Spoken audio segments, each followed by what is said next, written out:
Hey, everybody. I'm excited to be here once again and this conversation about when you are stuck in guilt or anxiety, what do you do? I think it's an important conversation because we've got a lot of guys and a lot of people, period, but a lot of guys that are experiencing the way the world is, all the different things that are happening. So we'll get into just what it is and then what do you do? So let's go ahead and walk through that. Keep it going. Keep us all moving forward. Thank you for being here. Peace. When I am asked to speak, I embrace the calling. It is my responsibility to make sure to leave everyone inspired to elevate in all aspects of life. In the 26 states and 10 countries, it has been my energy that is infectious and magical. The impact elevates everyone to new heights. It's time to conquer our challenges. Relationships across the board, communication gaps, fear of the unknown, limited beliefs in all that holds us hostage in life. The path to power is peace, and peace is the power to live by. The unique perspective that I bring to the table inspires all, professionals, executives, students, coaches, and athletes to reach their highest potential. That is why I, Sid McNary, am known as the secret weapon. Whether it is tackling mental health issues, success in business, or winning at life, every moment counts. Get ready to receive the tools to win. It's time to win at everything. Let's connect today. Peace. Hello, my name is Miles. Discover a powerful journey of resilience, purpose, and spiritual growth in the autobiography of a human by Sid McNary. In this compelling autobiography, McNary shares the personal challenges and triumphs that shaped his path to success while offering insight for professionals seeking deeper meaning and balance in their own lives. Drawing from his experiences growing up Catholic, participating in indigenous vision quests, and studying the Buddhist path, he reveals how diverse spiritual traditions ultimately guide us toward the same destination: connection with the Creator and our highest selves. Through practices such as meditation, yoga, and spirit medicine, McNary demonstrates how life's victories and hardships can become opportunities for growth, self-discovery, and lasting peace. The autobiography of a human is more than a memoir. It is an inspiring reflection for professionals striving to align purpose, personal development, and inner clarity. Available now on Amazon, this transformative story invites readers to reflect, grow, and step confidently onto their own path of self-discovery and peace.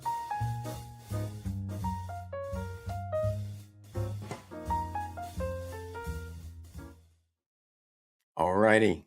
I just got thrown for a loop. I'm sitting here trying to share everything and do all the things to make sure we're flowing in that way. And I just saw something that was posted about me that was 6 weeks ago. And someone wrote about me and I had no clue. And all these people are liking it. Yeah.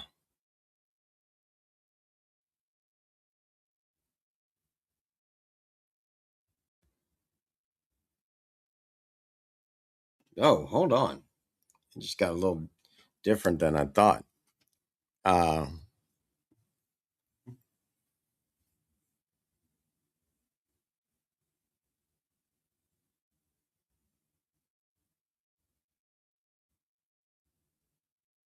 yeah, it actually says,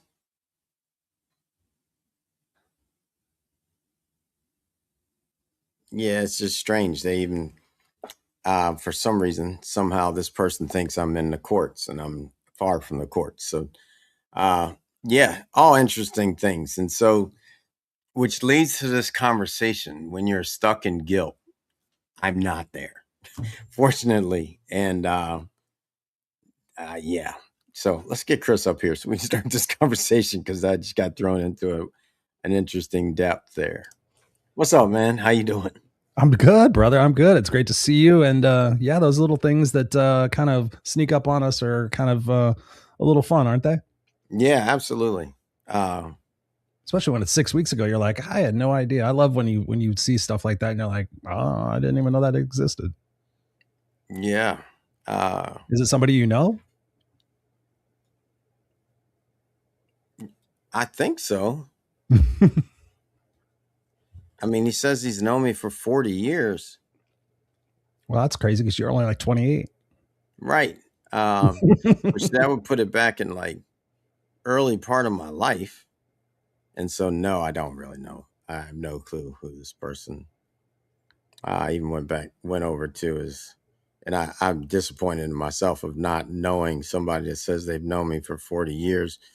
But for 40 years, I haven't been in Dubai. I've never been to Dubai. So there's that. Not sure why anybody from Dubai would have followed me 40 years ago, unless they were watching soccer. It was 40 years ago. It was like the 80s, wasn't it? I mean, I'm terrible at time, but yeah, it's 14 years before 2000. So yes, 86. Yeah. Damn. Maybe they got the wrong one. Yeah. Yeah. So many Sid McNairys, right? Well, they say Sid, and they may have just tagged the wrong Sid. Oh, I've done that. I've gone back and I've looked back at a post and I'm like, who the, oh shit, I didn't tag the right person. Right. Like, nah, dude, you live in Dubai. You don't know me. Mm-hmm. Tell them to send you a check. And at first I didn't read it because we're here, right? So I just responded, thank you. Thank you. Where's my commission check? Yeah, right. Mm-hmm. That's what it'd be. Yeah, so it's all good. But it kind of leads to this conversation, like when you're stuck in guilt. Now, one, I don't know what this is, but I could have gone down a rabbit hole that would have looked weird. Like, all right, what part of my life is someone talking about that maybe I did something I would have chosen differently at another time or whatever. Right.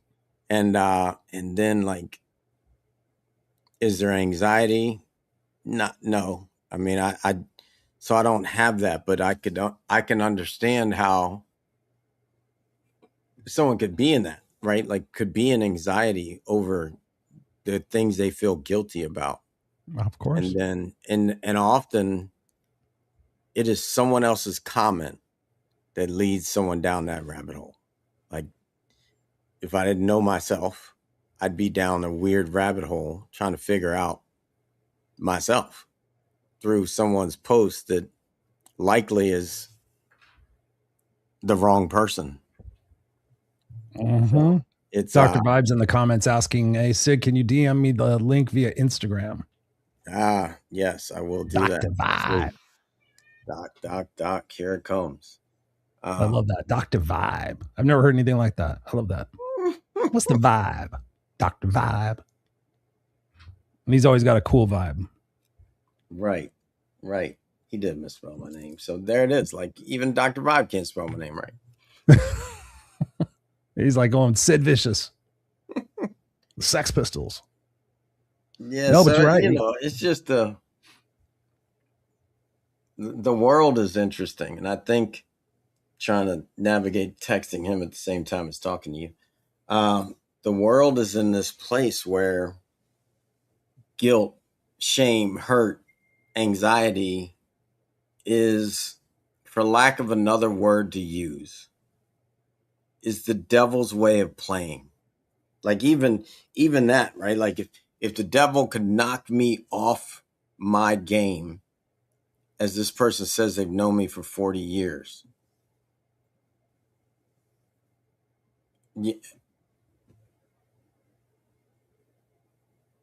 Yeah, like it's just weird. Mm-hmm.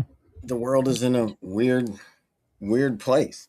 Yeah, I definitely don't know this person. I've learned in those situations, honestly, Sid, is not to read too much into it. I've found in my life, I'm 57 now, and I found over the years that more often than not, I have read, because my mind is so analytical and so very much, okay, where's the threat? who's the threat, who's coming after me, right? That reactive situation that some of us grow up in our childhood, where we're adept at being, okay, I have to sit in the restaurant where I see the door. It's just my nature. It's just like how I operate.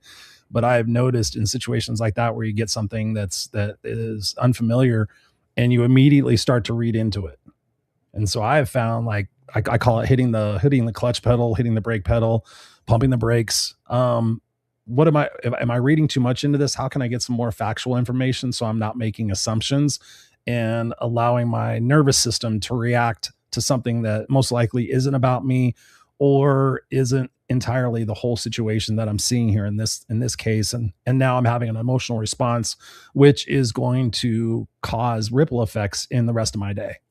And I've Right. found that the people in my life don't deserve those ripple effects for something that I'm making an assumption about, or something that somebody is trying to do to antagonize me. Why would I give them that power? And it took me years and years in therapy and coaches and having mentors in my life that, like, just asked me the question, like, so why are you getting so worked up about it? Trying to do to antagonize. Right. So right. it's, for me, those are immediate situations for me to sit there and say, okay, let me take a break on this. Sometimes put it away, come back to it, or ask somebody I trust and respect, like, when you read this, what do you take from it? Because I may be in an emotional situation right then. I may be dealing with some tough stuff. So I'm like, okay, here's another thing on my plate, as opposed to sometimes giving it to somebody else and they just go, I would just look at it like this. And I don't know if you had those situations where I've had people like, no, Chris, it's probably this. And you're like, oh yeah, duh. Right. Right. No, I've had similar things where I'm thinking a certain way when it's like, nah, they probably just haven't even seen it. Like, I know a lot of people look and see someone text somebody and they see that person looked at it because it says read, and then they're wondering, why didn't they text back? And it's like, actually, they might not have really read it. Like, they could have easily scrolled through their phone. My computer's open. If someone texts me right now, they're going to think I looked at it. Well, I don't have too many people on red anyway, but if they were going to look at it, they'd be like, oh, Sid saw my text message. Actually, I didn't. And now, are you creating an anxiety around something that's not real? Yeah. So I agree that, like, a big part of that is to just get to that place of real threat or imagined threat, real problem or imagined problem. Like, real problem isn't even this guy that texted and tagged me. And I'm like, oh, wait a minute. First of all, I'm not in the courts. So there's that. Secondly, and I'm staying out of the courts. Let me say that. I'm staying out of the courts to the universe. Good job. And then just to look at it and realize, oh, wait a minute. You're from Dubai? Well, wait a minute. Everybody that liked this, the 21 people that have liked this, is from Dubai. Somebody in Dubai named Sid may be going through the same thing, but that's not actually me. Right. You know, if it's even when I look at some of these, there's I don't know if you know this, but 22 million people were born on the day you were born that are alive today. Seriously? 22 million? 22 million. Think about it. Wow. 8 billion people. Right. 22 million doesn't make a dent in 8 billion. And so here it is on your birthday, not, every year your birthday. That wouldn't be just one time, but you could go back and say, okay, you've been alive for 40 years, we'll say. 22 billion divided by 40 is still a heck of a lot of people. Yeah. Right. So now we take everything. Some people take everything that comes up on astrology as if it's personal. No, it's not personal. It's 22 billion divided by 40.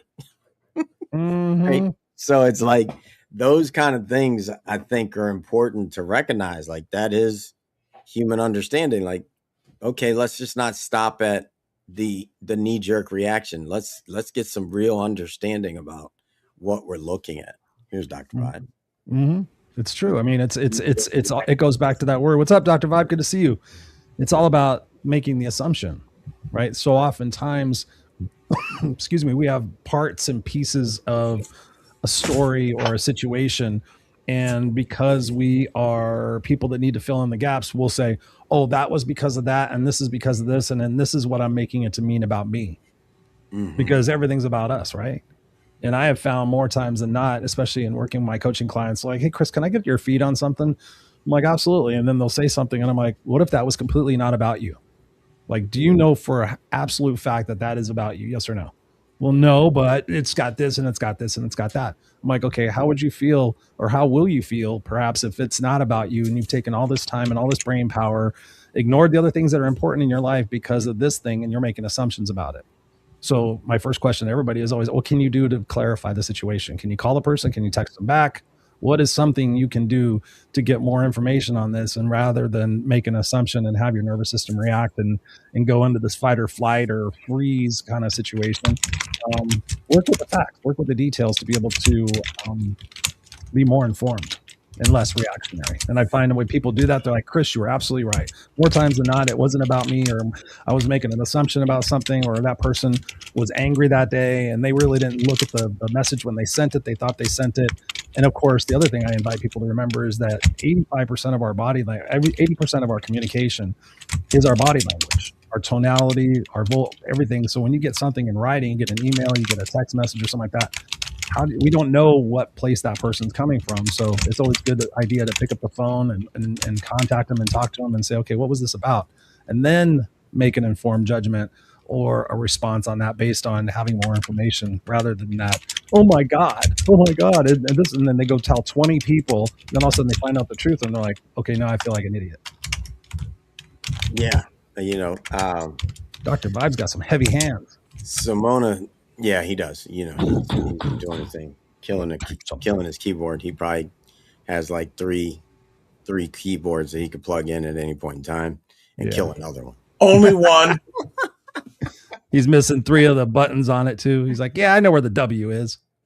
Yeah. So Simona said, assume, ass of you and me. I mean, exactly. We all know that. Right? You assume something, you're going to lead yourself down that rabbit hole of anxiety and guilt and shame. And it may not be anywhere near about you at all. Like, I could have easily, with the message I got,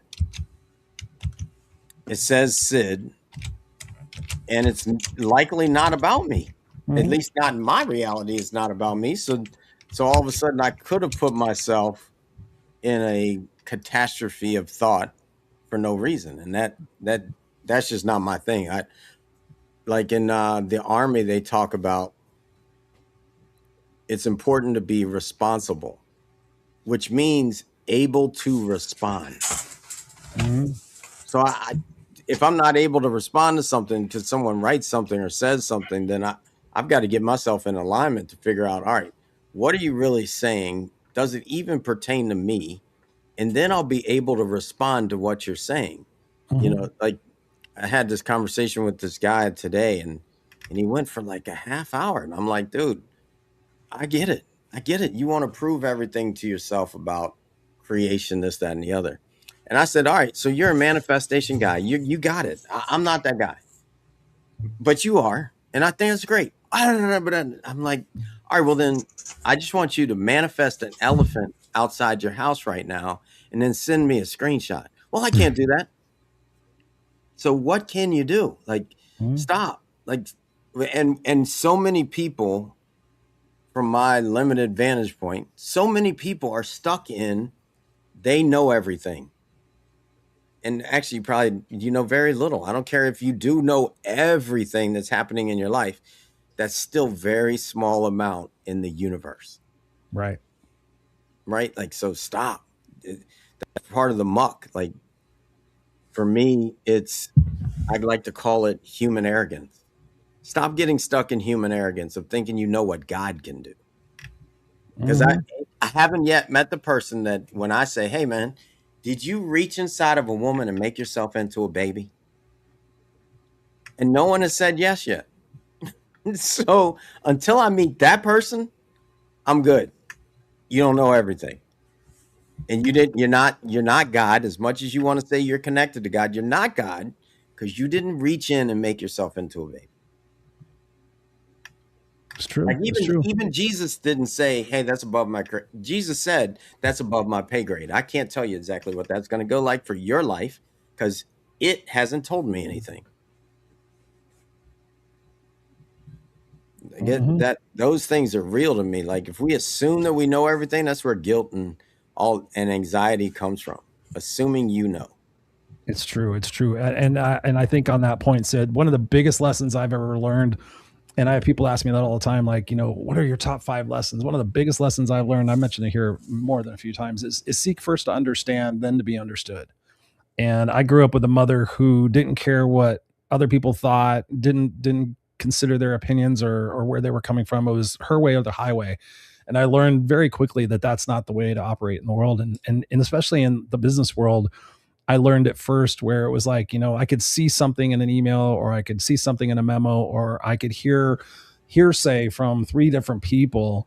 But until I go fully understand it and take that responsibility on my own, rather than being the house is on fire, the sky is falling, oh my God, so and so said this, um, to go do the work, and ask the question and go to HR and say, hey, listen, I'm hearing these rumors. Is this true? Yes, it is true. It's going to be okay. It's going to be coming out later. Or okay, or no, it's not true. That's a misunderstanding. That's happening in the Japan office. Okay, great, awesome. Well, there's 7 people running around this building right now saying that that's happening here. So you're going to have a morale issue pretty quick because shit spreads like fire. And then I go about being in my happy place because I did that work, and it still surprises me to this day how many people will have the capacity and the ability and the access to get something clarified. I mean, we live in a digital world, everything's accessible, and they'll still, I'm like, how long have you been ruminating on this? Oh, weeks or months. I'm like, you could actually just call the person, you could text it, whatever it might be, you could get some clarification, or you can just understand that whatever's going to happen is going to happen, and you as a person have a resolve about you to say, you know what, whatever happens, I'll deal with it when it happens, but for now I'm going to focus on here in the moment what I do have control of. Because so oftentimes we give ourselves up to things that are completely out of our control, and we let it to drive us to let it to drive us sideways, and that's not productive. It's not conducive to a healthy mental state, which is what we talk about here. And it just still surprises me to this day that people will live in that state of assumption and speculation um, and not do anything about it. What do you think, Dr. Vibe? You had any of those experiences in your journey? Of what? I've had too many experiences. Not feeling guilty about of people typing, being right? in a reactionary state and making assumptions and false predictions about something based on their screwed up nervous system, or their desire to control things or speculate or gossip. Absolutely. Both so many things we could go on hours about that. One of the things that I've learned in my journey is the power of the pause. Yeah. You know, we're in an instant gratification society, but I make my best decisions, and I don't always have the time to do it. But when I have the power of the pause, and sometimes you got to ask for it because a lot of people will take it away from you. You've got to name it and claim it. So that's one thing. Coming in contact with people who make rash decisions, I encounter them all the time, and how can I say, I protect myself from people like that, right? And I make sure that I give them my boundaries. And if they're not willing to accept my boundaries, as Sting said, if you love somebody, set them free, Mm-hmm. right? So How did it's, you come up with your boundaries? What talk to us about that process, because I think that would be very helpful for people listening, as I know a lot of people don't have boundaries. well, it's interesting. I can use an example just from this weekend. Boundaries of when you're doing too much. Mm-hmm. And I have indicators, and what happened just happened on the weekend. I couldn't find my wallet. And for me, that's a saying that if I can't find where my wallet is, I've got too many things on my mind that I don't know where those important things are for me. Mm-hmm. 2 important things in my life: my phone and my wallet. If I don't know where those two are, and my keys. And I was gonna say your keys. You got it. Yeah. Yes, right. So if any of those are missing, most of the time it's because my mind is on other things. Right. There are distractions, and I have to keep the main thing, because the main thing is the foundation. That's good. Other things have a better opportunity of being good. And also, I'm a firm believer a lot of times in order to get through, you got to go through. Mm-hmm. You got to go through stuff to know, does this suit me? Does this not suit me? And then also, um, boundaries and appreciation. Like on top of that, Chris, when you have a good event, celebrate it, Yeah, man. right? Celebrate it because, and I don't know if this had, I just wanted to bring up this quick little story. I was at a concert last night Nice. and I went by myself, Hey, I do that a lot now. right? And went there, sat in the seat, and I just started a conversation with the guy beside me. I live in Toronto. He traveled from LA to see this concert. Was it Rush? Yes, it was. I knew it. And the I had a funny thing friend is, he has seen them 35 times. there. Dude. Wow. So we had a great time together. I said, "Hey, I'm the only person in the house sitting. I'm sitting with a VIP here, man." And he gave all this information. And then about like they went on break.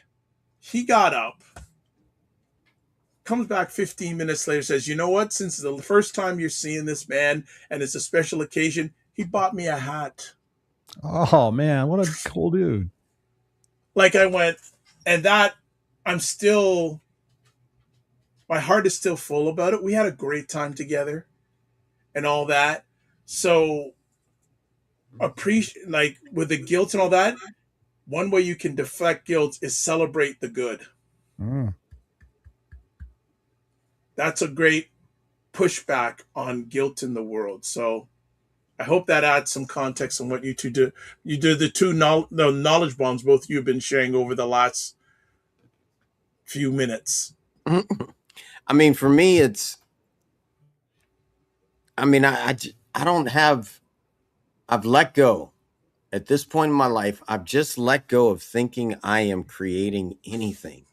So I don't really have guilt. Like, I know that I could walk out the door right now and God could give me a pot of gold. That'd be on God. I could walk out the door right now and I'm not going to say any of the other things because I don't want God to give them to me. And it's okay. Go ahead. I want to add too for men and those who love them out there.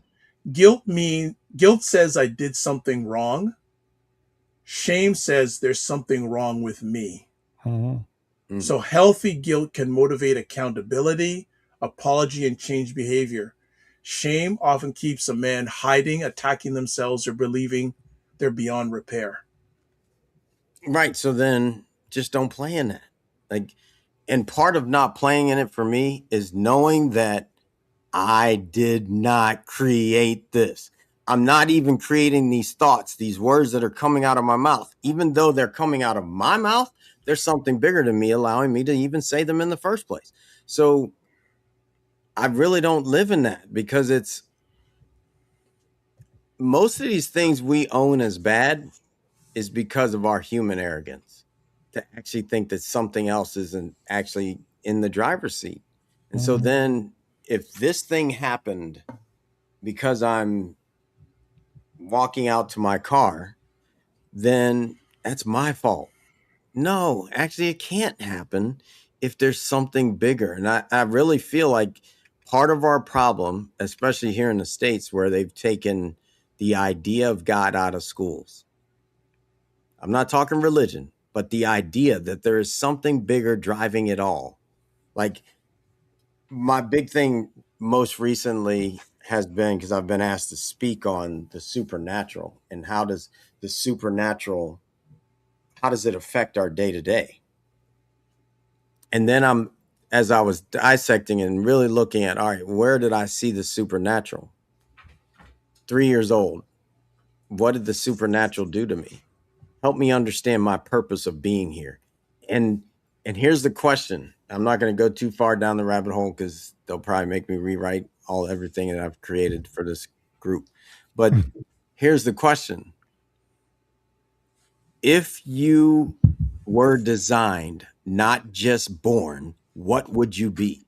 And it wouldn't be guilt. It wouldn't be anxiety.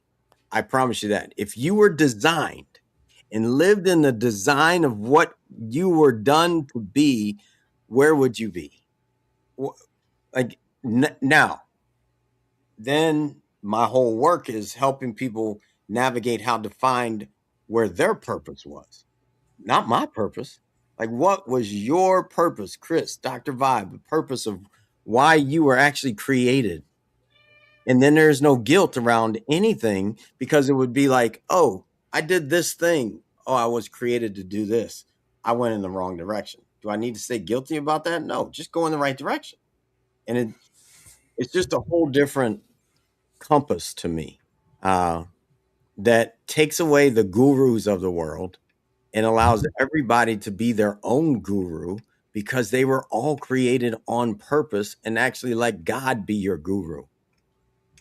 The thing that put you in the womb. Nobody, I keep going back to that because I'm still waiting for somebody to say, yes, I did. Nobody put themselves in a woman's womb and said, I'm going to be Dr. Vibe or Chris or Sid or whomever is watching, Robert. Nobody did that. I have a question from, because all three of us were very, and I say the word blessed, to assist men all around the world. So would love to get your feedback on, you know, what, now how does guilt show up differently in men? I mean, That's a guy that's a good gets too question. guilty, he's on his way out. I think it's almost like if they're living in that space of the guys that I've known that have lived deep in guilt, they're so depressed. That's one. Like that's like the beginning of it. They get depressed. And then when that depression starts, it keeps going lower and eventually it's like all the stats we have on suicide. Mm-hmm. Chris? I think that's a great question. I was thinking of something similar to ask you guys and thinking about guilt. I've dealt with a myriad of men who have had various feelings of guilt, shame, and I think it really is about recognizing. The way I've helped most people is recognizing that we learn from adverse experiences. We don't learn when everything's going great necessarily, True. but we learn perhaps from situations, usually in our youth, that we don't know, and we'll make decisions based on what everybody else around us is doing. That's been I was trying to categorize it like in terms of how I've seen it in my life. I've seen guilt show up because somebody was at the wrong place. They say the wrong place at the wrong time. Committed a criminal act or or committed something that went against their religion or their values or something their parents taught them. And then they live with this guilt and this shame and they carry this around them and they don't know how to shake it. They keep beating themselves up over and over again for a situation that perhaps happened once.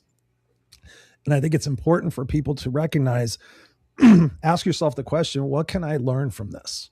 So oftentimes we're trying to fix it or we wish we coulda, shoulda, coulda, woulda kind of thing. The best thing we can do is ask ourselves, okay, in this situation, what can I learn from this so that I don't do this again? And I think that's the critical component, is the fact that if we do something once and we learn from it, then we should really have the perspective to shift our perspective and say, you know what, although I wouldn't repeat that again, I'm actually kind of happy that it happened because now it afforded me the opportunity to think differently in future situations like this. I've had guys tell me, like, in future situations when I'm around a bunch of my buddies, they can go all do the stupid thing and I'm going to stay right here and they can give me shit for it, but I'm going to stick to my values. I'm going to stick to what's right and wrong for me. And so I think that's an important thing, is to sit there and break it down. Like, okay, what was the situation? What was the experience? What didn't I know? What do I know now? And how can I have a little bit more love and peace for myself as opposed to beating ourselves up constantly and therefore not showing up to be the best we can be for the people that we love and we serve the most. And so when I've helped people do that, I've asked them, like, so who do you love most in this world? And most oftentimes it's somebody's kid. And I'm like, what would you do for that kid? I would do anything for that kid. I'm like, okay, so you're telling me like you would show up for, like, on a 1 to 10 scale, you'd be a 10. Yeah. okay, how do you feel about yourself and this guilt you're carrying around? And how much is it really impacting your ability to be the best you can be? Well, I'm probably operating at a 6 or a 5 or a 4. I'm like, okay, so what do you need to do to bridge that chasm, to really show up for your son, to really show up for your daughter, to really show up for your team that you coach? Well, I need to figure out a way to get past this. And so oftentimes they want the quick fix. I'm like, well, there's a couple of things you can do in order, and that's very specific to the situation. But the point is to be able to recognize, hey, this is happening for me. This is teaching me a lesson so that I don't do this again. But I'm curious to see what you guys think about that, because it is a very slippery slope. I've had people just live in that state of victimhood because that's where they get the most, oh, it's okay, Sid. It's okay, Dr. Vibe. It's okay, Chris. You went through all these things. And some people just enjoy that and need to have other experiences in their life that perhaps will teach them differently. Yeah, I hear you. There are some people who love to live in that. And when I ask them is, well, how's that serving you? Yeah. Right. Like and if they want to live in that, that's good. Right. That's their choice, because everyone walks through the world differently. But I always ask people, like, because there are people on this earth that love drama. Oh yeah. Right. We're all nodding our heads. They love the drama, but they also love guilt. And I just ask them, how is that serving you? I think it's also like most people, a lot of people don't look at what they want. And what you want isn't usually what you say, the person says. What they want is what they choose 9 times out of 10. And so a lot of people say, oh, I want love. Well, why are you still yelling at your wife? Because you don't really want love. You want the arguments. Right. Otherwise, you would choose that. But most people have yet to sit down and say, oh, what I actually want in my life is what I have. And so that's how that's shown up when working with people for me. It's like, all right, I know you want to say, like, I remember someone asked me this, Sid, what's your highest vibration that you love to live in? And I was like, love. She was like, oh, you're so stupid. Wow. And I was like, damn. She's like, and then so I said, peace. She said, no, shut up. You don't get it. Don't say anything else. And then it hit me like a ton of bricks. And I said, all right, I got it. She said, I really don't want to hear you, but go ahead. And I said, it's misery, because I'm miserable more than I am in love or peace. So I really want misery. I keep choosing it. I said, but today is the day that stops. Like, I'm done choosing misery.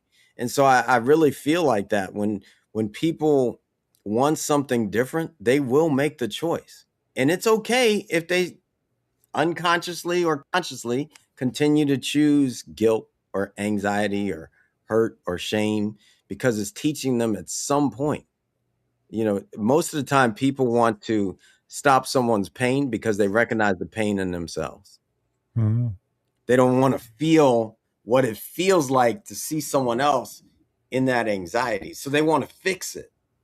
When it's like, nah, if you fix it, it's like, give a man a fish, eat for a day. Teach him to fish, eat for a lifetime. Heal someone's anxiety today without them knowing how to heal it themselves. Then when you're no longer around, they get so far down that hole, they just got a shotgun. Like, because they're like, nah, I can't get out of it. There's no Dr. Vibe, there's no Chris, there's no Sid, there's no whoever that helps them get out of it. And now they don't have that lifeline handy. Where do you go? And that's big to me. You got to we have to help people see how to do it for themselves. Mm-hmm. And I think that dovetails on the fact of what we do here, bringing the men's circle here every single week, that importance of having a tribe in your life where you can go, and I call it a board of advisors. Like for me, I have a board of advisors. I can come to you guys. I can come to the people some other guys that I know, but I know I can go to them and I can trust them and sit there and say, okay, here's a situation that I'm experienced or I have experienced. And because I trust and admire these guys, and they have values and they have morals and they have standards, they have boundaries, you know, you have that board of trustees that can sit there and say, you know what, I see what you're seeing and I understand what you're feeling. However, have you considered this? Iron sharpens iron, as the good book says. And so I think that's massively important because so many people, especially men, to go back to your question, Dr. Vibe, so many men have been taught to be stoic and to be strong and to not let the little things bother you. We know all the phrases, right? But at the end of the day, we're human. We're human. We're having this experience. And if we sit in that isolation and ruminate on our own negative thoughts and go down that rabbit hole of, oh yeah, when I was a kid I did this wrong, and oh yeah, I screwed this up, and oh yeah, my relationships suck. I guess I'll never be able to be successful. I guess I'll never be able to control my anger. I guess I'll never be. And I think that's where it's important for us to always be looking at the opportunity of how can I grow a little bit today? Do I have some quality people in my life that I can go to that are doing some of the things that I want to do? Do I am in a high regard? And when I've challenged, especially men on this, I think women do a pretty good job of this in most cases. What women I find is they try to save everybody else instead of like saving themselves. But in men, I'm like, what is your group like? Describe to me the group. Oh yeah, well there's Charlie and he's there, and usually it goes into, I'm like, okay, so you're surrounded by a bunch of people that aren't like pushing you to be a better version of yourself. You actually sound like the smartest person in the room. Is that maybe accurate? Yeah, yeah, yeah. I'm like, okay, again, going back to what you said, Dr. Vibe, is that working out for you? And I've known personally in my life that I was the smartest person in the room. And sure, it felt great for my ego and I was helping people and I was validating myself. But once, especially in 2013, once I decided to make that decision that I wasn't going to be that person anymore and invest in myself and get around people who are brighter and smarter than me, everything about my boundaries, my values, my negative self talk, my everything about me changed because I started seeing what was possible in other people who had been through far worse situations than I.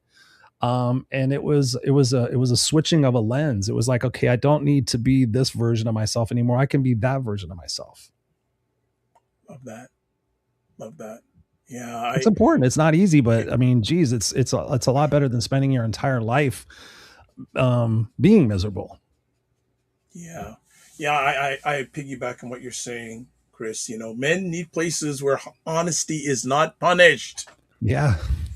right? And I know, Sid, you're very big on that, especially what's going on in the political climate in the United States. Mm. Honesty is vanished. Mm. And men need to have places where they can be honest. Because just piggybacking what Chris said, many men are taught to hide fear, sadness, regret, and all these things until those feelings come out as anger, withdrawal, overwork, substance abuse, or emotional numbness. So we have to have to create those safe and brave spaces, like what we do here, where honesty is not Let's punished. do this. Let's do as we start to wind up. Chris, why don't you tell everybody where they could join groups with you, or if you know of groups in your area that would work for people, go for it. And then we'll go to Dr. Vibe, then I'll go. Yeah. Oh no, thanks. No, I mean, I host a group coaching program that meets twice a month. It's super affordable. Men and women are welcome, and we work on what's going on in our lives. We talk about it. It started off as an accountability group, but now it's delved into a group coaching thing. We meet twice a month. It's I do teaching. We have a text chat where everybody can support one another, and I've seen transformations just in that small aspect of what I do on a daily basis. But yeah, and then I do one-on-one coaching as well. Doc. Yeah, I do one-on-one coaching, and I'm always open to people just to reach out because Mhm. sometimes all a person needs is just to know that someone's listening with their head and their heart, not just one, their head and their heart. Because if you're not careful, men and those that love them, if you're not careful, life will kill you. I mean, it's the number one killer as it is anyway. Yep. Yeah. Live So long enough, Scooby. yeah. you die. So I think more than ever, it's so important. Like, and I again, what Chris is saying, having that, it starts with one, but having those group of people that you can reach out to.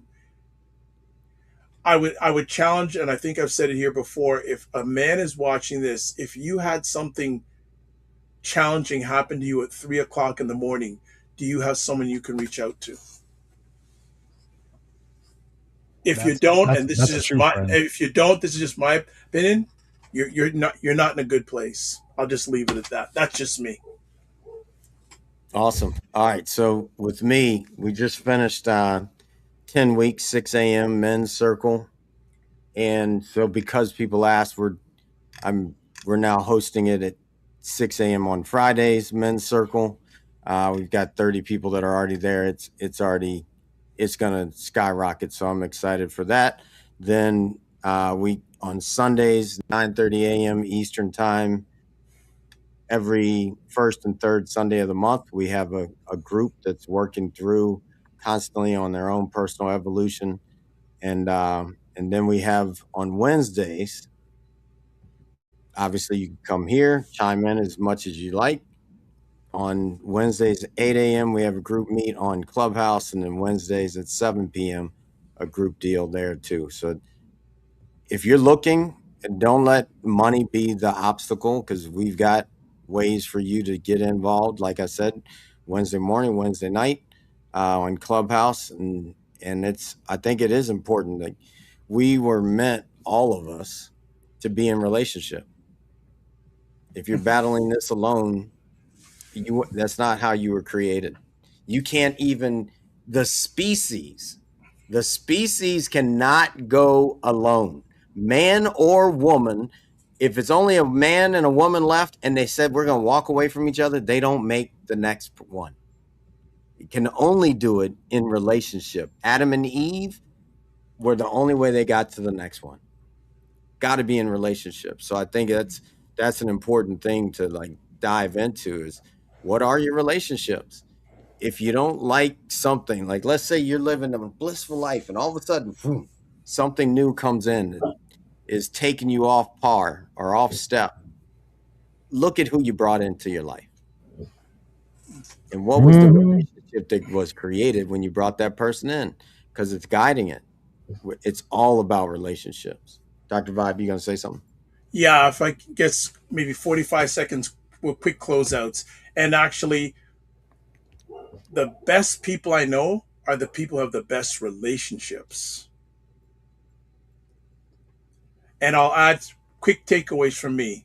For men and those who love them, guilt can point toward repair, shame attacks identity. Also, emotional strength includes naming what is happening and seeking support, like we've offered here. And then a small, honest next step is often more useful than trying to solve the entire future. And then men should not wait for a crisis before they tell someone the truth. And then leave with this last question. For men and those who love them, what is mine to repair and what is mine not to carry? All right, Chris, what you got? Wrap up. I love those Dr. Vibe.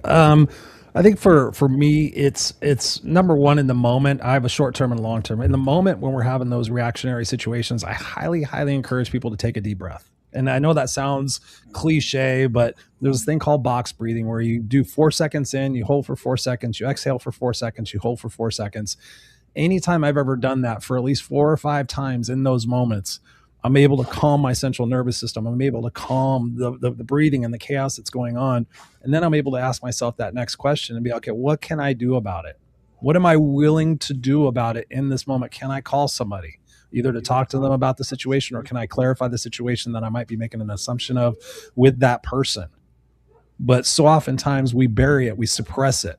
We never express it, we suppress it, and we bury it down and we go to our short-term gratification. So I highly encourage you, if you're in those situations, to reach out to men like us and find your community and find your group. And I highly recommend seeing a licensed practitioner in the mental health space. I just recently went back to a therapist for the first time in probably 8 years. And I periodically go and have these conversations where I just let it go. And I have no worry about what the opinion is of it. And I allow myself that space to have a different perspective, not be sold on my victimhood or my rightness or whatever it might be. Like, what does this person say? What is their objective opinion? What's their professional recommendation? And go with that.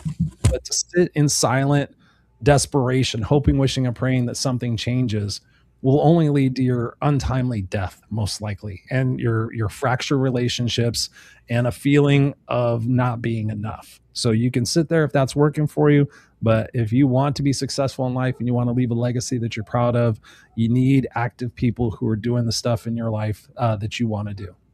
I'm Christopher Rausch. I'm complete. All right. Here's mine, just to wrap up. You don't know where you're going, or you'd already be there.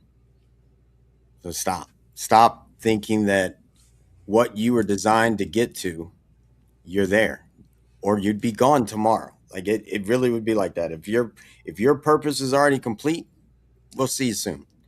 Otherwise, get out of your own way, because if you knew where you were going, you would be there. So let something bigger than yourself guide you forward and set yourself free. That's what I got. Thank you, fellas. It's been a pleasure. Everyone, we will see you next week. Great stuff. Love you guys. Love you too. I'll be back. I've